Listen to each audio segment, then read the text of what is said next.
Am I the butthole for wanting away from my family? For context, I, F18, have a toxic family.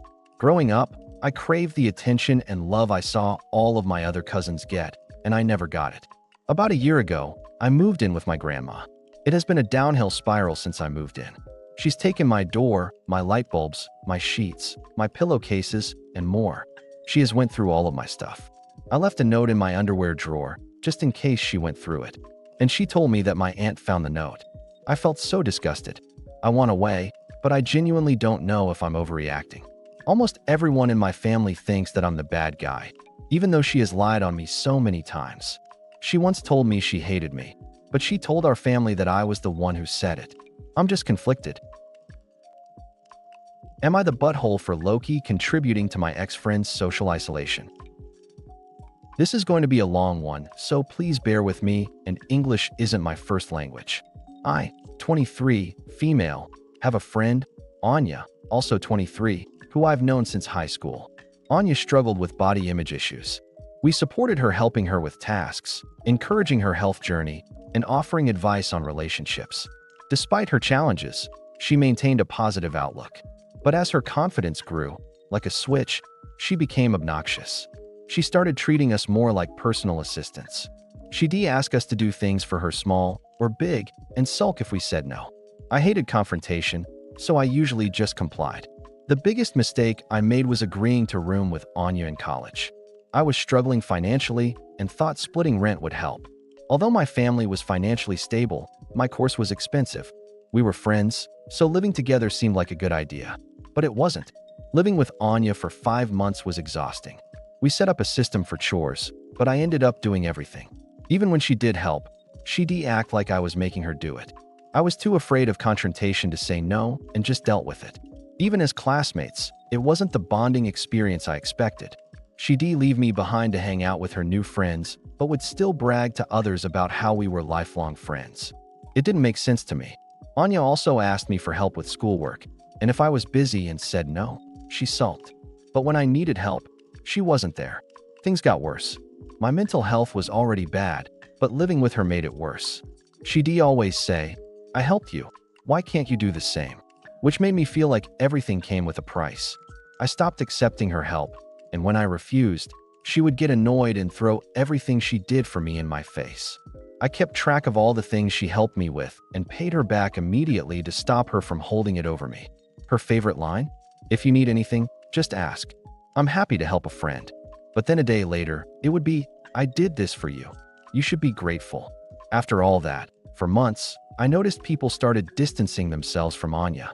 She didn't seem to notice, but I did. I spoke to a few classmates, and they shared their frustrations about Anya's entitled behavior.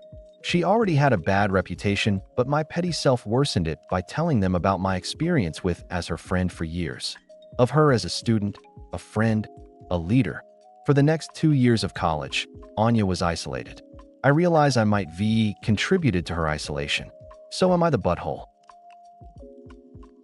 Am I the butthole for calling my friend pathetic and ending our friendship because she won't break up with her boyfriend?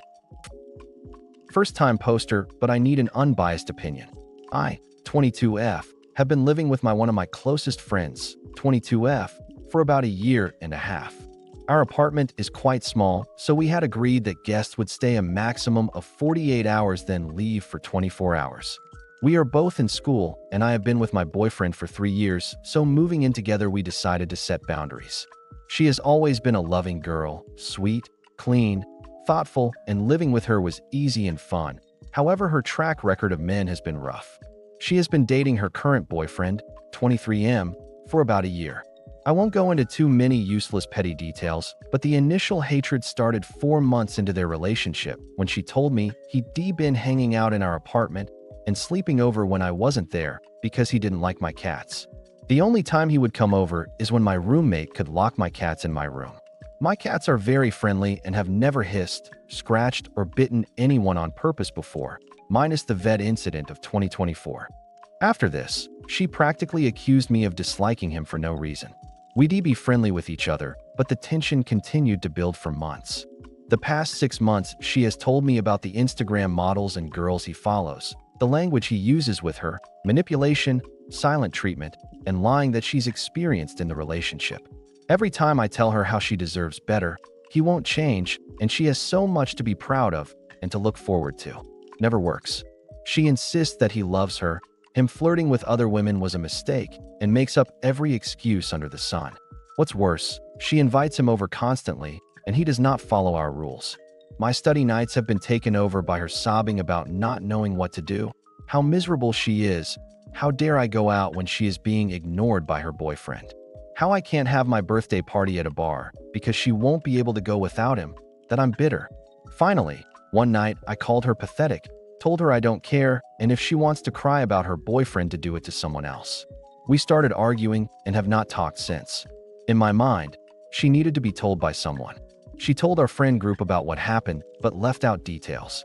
I'll be moving in my BF in a few months, and his mom has offered his old room for my cats, and I in the meantime.